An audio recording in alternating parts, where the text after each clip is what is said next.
Hi guys, welcome to your channel Banwal Tutorials Knowledge Wisdom. Here I am Vikas Kumar Banwal.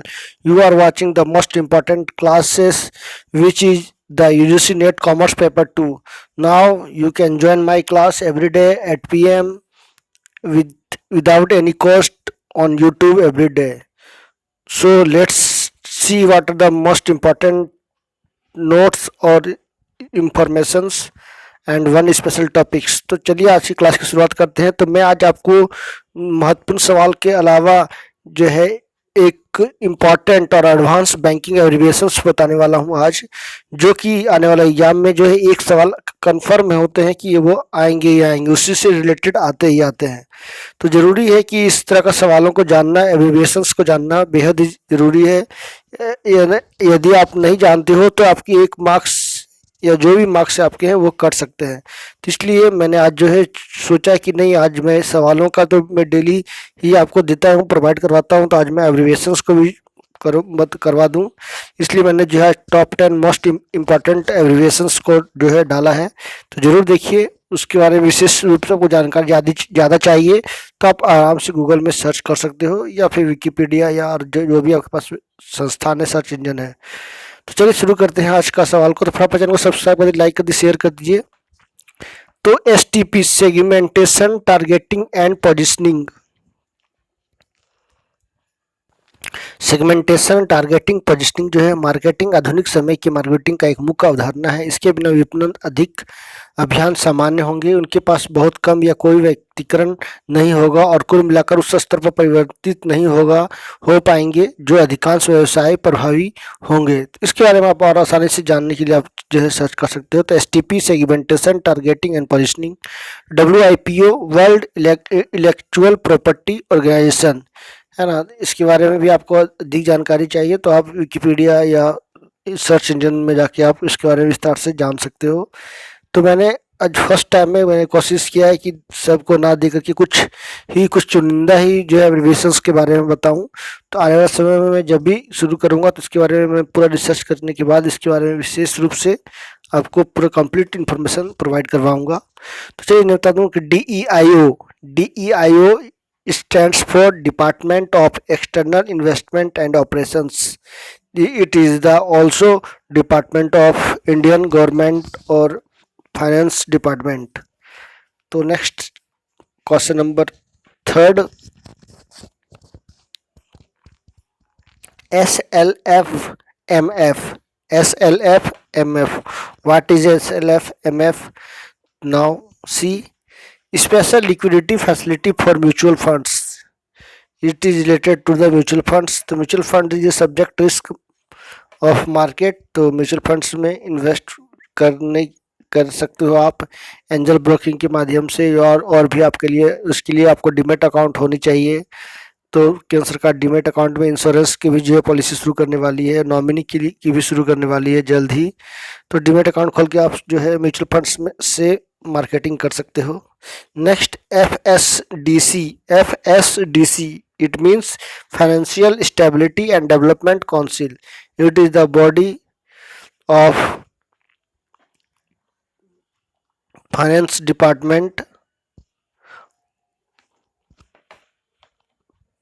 Next question number 6, FCCB. What is FCCB? Let's see. तो चलिए जानते हैं FCCB के बारे में। Foreign currency convertible bond है ना। FCCB changeable होता है, कन्वर्टिबल बॉन्ड होता है। ये काफ़ी इसकी महत्व है। इस तरह का बॉन्ड जो है गवर्नमेंट इशू करती है, या फॉरेन संस्थान जो है, WTO है, वर्ल्ड बैंक है, वो सभी जो है FCCB को है जारी करता है। नेक्स्ट चलते हैं question number 7, IMT. What is IMT? Instant money transfer है ना। इंस्टेंट मनी ट्रांसफर एक अभिनव घरेलू सेवा है जो आपके एक रिसीवर को नकद भेजने की अनुमति देती है। आपको बस प्राप्तकर्ता का मोबाइल नंबर, भेजी जाने वाली राशि और प्रेषक का कोड सेट करना है। लाभार्थी पैनल में शामिल बैंकों के किसी भी ATM से डेबिट कार्ड का उपयोग करके नकद आहरण कर सकते हैं। यानी तेजी से आपको जो है पैसे का जो है ट्रांसफ़र करना है, तबादला करना है, तो उसी को इंस्टेंट मनी ट्रांसफ़र बोलते हैं। It is very common. Next चलते हैं question number 8, AUM. What AUM? Assets under management. It is also the part of RBI. या RBI का एक पार्ट है एसेट्स अंडर मैनेजमेंट। तो एक प्रबंध के अंतर्गत जो संपत्तियों का जो प्रबंध होता है उसी को एसेट्स अंडर मैनेजमेंट कहते हैं। तो नेक्स्ट चलते हैं आखिरी दो सवालों की ओर, इट मीन्स एब्रिविएशंस की ओर। तो मैं आपको बता दूं CRD, ये काफ़ी इंपॉर्टेंट है, ये रिपीट किया हुआ है।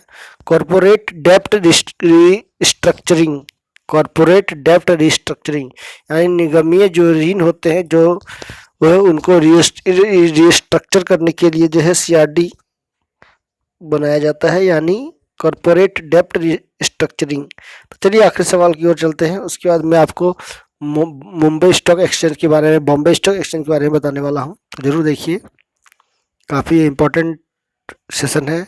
CRM कस्टमर रिलेशनशिप मैनेजमेंट है ना, ये बिजनेस करने का जो है मेन मोटो जो है एक होता है, यानी मोनोपोली कह सकते हो आप। कस्टमर रिलेशनशिप मैनेजमेंट जो है ये कंपनियों के लिए बहुत बड़ी रोल होती है, it is a most important role. तो चलिए आखिरी सवाल थे ये, तो आगे चलते हैं स्टॉक, बॉम्बे स्टॉक एक्सचेंज के बारे में। तो बता दो कि वर्तमान समय में भारत में अभी कुल मिलाकर 21 स्टॉक एक्सचेंज है, उसमें से NSE नेशनल स्टॉक एक्सचेंज और बॉम्बे स्टॉक एक्सचेंज काफ़ी पुराने हैं। मुंबई स्टॉक एक्सचेंज भारत और एशिया का सबसे पुराना स्टॉक एक्सचेंज है। इसकी स्थापना 1875 में हुई थी। इस एक्सचेंज की पहुंच 417 शहरों तक है। मुंबई स्टॉक एक्सचेंज भारतीय शेयर बाजार के दो प्रमुख स्टॉक एक्सचेंजों में से एक है। दूसरा स्टॉक एक्सचेंज की बात की जाए तो नेशनल स्टॉक एक्सचेंज है।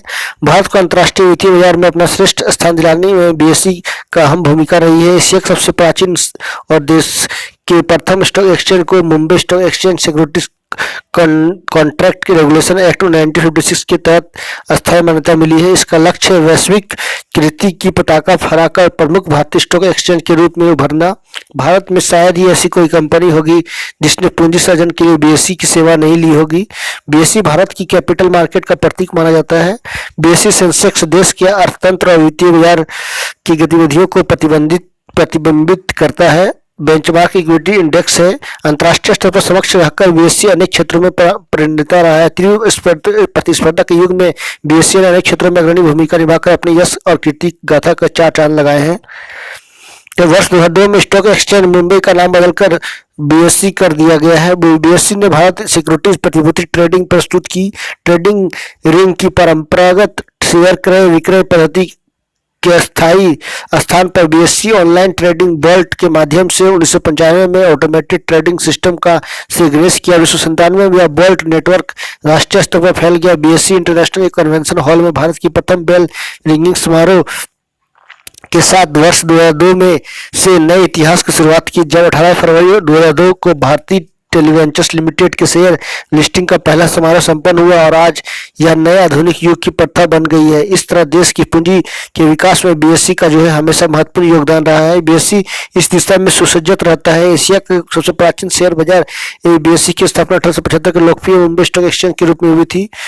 तो बता दूं कि सूचकांक विख्यात इसका है। मैनेजिंग डायरेक्टर के नेतृत्व में डायरेक्टर्स बोर्ड के द्वारा एक्सचेंज का संचालन होता है। इस बोर्ड की प्रतिष्ठित प्रोफेशनल्स, ट्रेडिंग सदस्यों के प्रतिनिधियों और सार्वजनिक प्रतिनिधियों का समावेश है। एक्सचेंज भारत के छोटे बड़े शहरों में अपनी उपस्थिति के साथ राष्ट्रीय स्तर पर फैला हुआ है। तो अब मैं जनरली कॉमन भाषा बोलूँ तो सिक्योरिटी एक्सचेंज होते क्या है, जहाँ पे शेयरों का लेन देन होता है।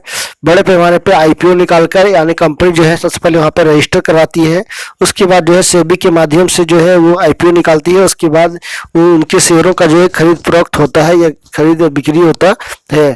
तो ये था BSE के बारे में। आई होप आपको काफ़ी कुछ जानकारियाँ मिली होगी। तो चलिए नेक्स्ट वीडियो के साथ में आज सभी के साथ फिर से मिलूंगा, तब तक के लिए नमस्कार। सबक है तो नई जानकारियों के साथ फिर से आप ज्वाइन कर सकते हो मेरे क्लास को।